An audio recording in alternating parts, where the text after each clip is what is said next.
हर समय मन को प्रसन्न रखना बहुत बड़ी साधना है, बहुत बड़ा लाभ है, जिसका हर समय मन प्रसन्न रहता है। जानते हो किसका मन प्रसन्न रहता है?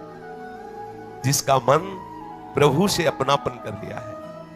मन को सदैव प्रसन्न रखना है तो भगवत संबंध से ही मन प्रसन्न रह सकता है।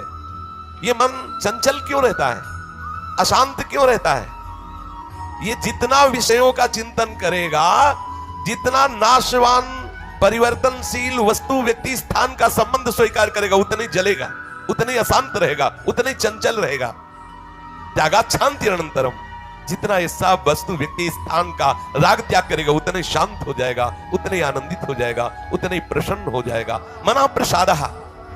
यदि आप मन को प्रसन्न करना चाहते हैं तो किसी भी व्यक्ति वस्तु स्थान का इसे संबंध न रख ले पावे, ये सावधानी रखना।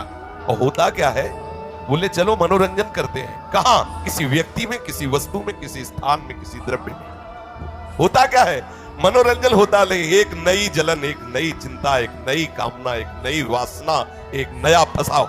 चले थे आनंद लेने और फंस गए। हमारा मन प्रसादः, मन प्रसन्न कब होगा? बहुत ध्यान की बात है। भगवान कह रहे त्यागात् शांति अनंतरम। यदि आप शांति देना चाहते हो अपने मन को, आनंद देना चाहते हो, प्रसन्नता पाना चाहते हो, तो आप वस्तु व्यक्ति स्थान के संबंध से रहित कर दो अपने मन को। एकमात्र प्रभु के चरणारविंद में आप अपने मन को लगा दो, फिर आप देखें आपका मन सदैव प्रसन्न रहेगा। क्योंकि प्रभु अविनाशी है, वस्तु व्यक्ति स्थान परिवर्तनशील है। वो एक रस प्रसन्न रह नहीं सकता जिसका वस्तु व्यक्ति स्थान से संबंध है, नहीं रह सकता, क्योंकि वो एक रस नहीं है तो मन कैसे एक रस होगा? वो विनाशी है, परिवर्तनशील है, मूल में दुख है, केवल ऊपर से सुखद दिखाई दे रहा है। मन में अशांति, दुख, क्लेश, बंधन का कारण है किसी वस्तु व्यक्ति स्थान से अपनापन कर लेना। सूक्ष्मता से देख लीजिए, अभी हम यही फंसे हैं, चाहे हम ज्ञानी भगत हो, चाहे प्रेमी भगत हो, अभी केवल मन के भगत हैं। मन को अभी भक्ति के मार्ग में नहीं खड़ा कर पाए। किसी भी वस्तु व्यक्ति स्थान से राग न रह जाना, ये वैरागी का लक्षण है। समस्त वस्तु व्यक्ति स्थान में एकमात्र सच्चिदानंद आराध्य देव को देखना, यह अनुरागी का लक्षण है। हम देखें कि हम ना तो वैरागी है ना अनुरागी है, हम तो रागी है।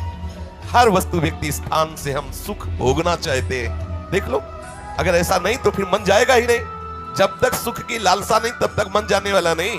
इसको जहां जहां सुख का मिलने का भाव है वहीं वहीं ये जाता है।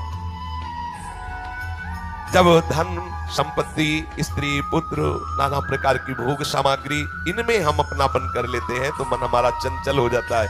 सबका प्रश्न होता है, मन भजन में नहीं लगता, चंचल है मन। चंचल आपने किया है, आपको ही छोड़ना पड़ेगा।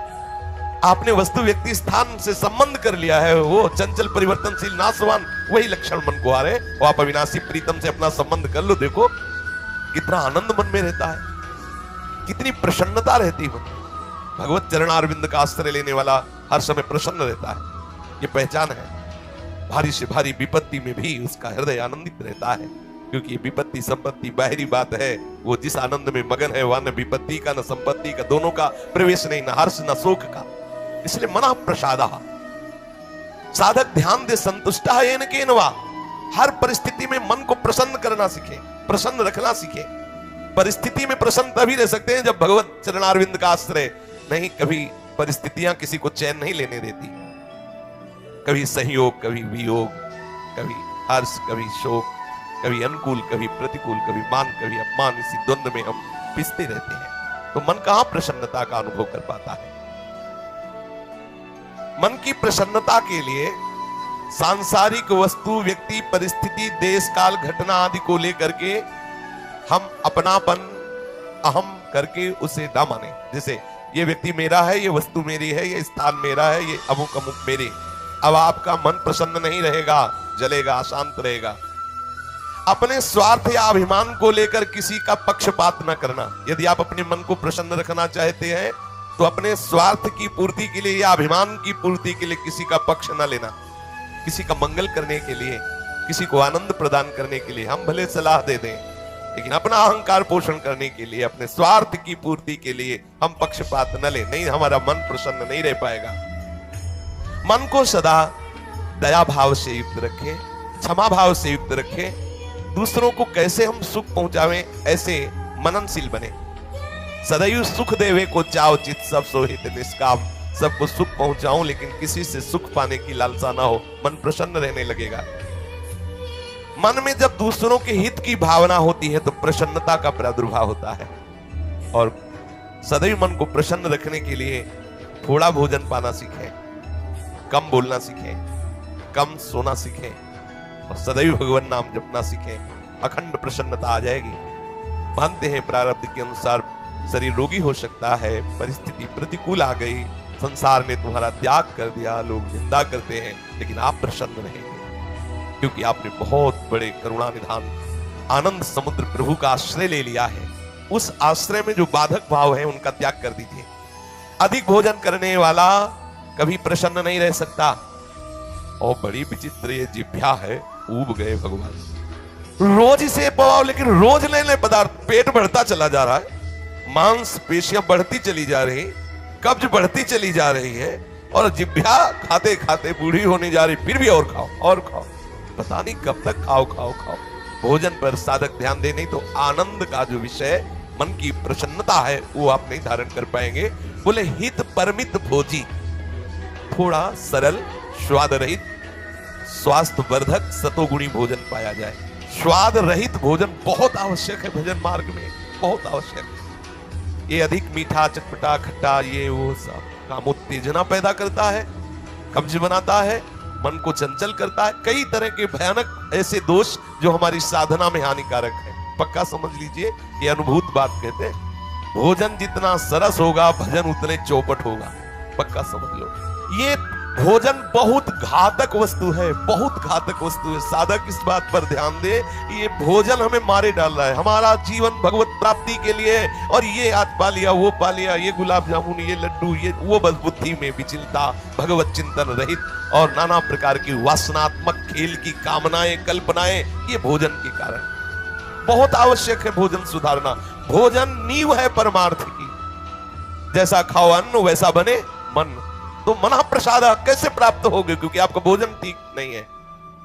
बहुत सावधान, बहुत सात्विक और नियमित परमित भोजन हमें मन प्रसादा स्थिति में निश्चित प्रतिष्ठित कर देगा। दूसरा, नित्य में एकांत सेवी। उपासक को चाहिए कि कम लोगों से मिलने का स्वभाव बनाए।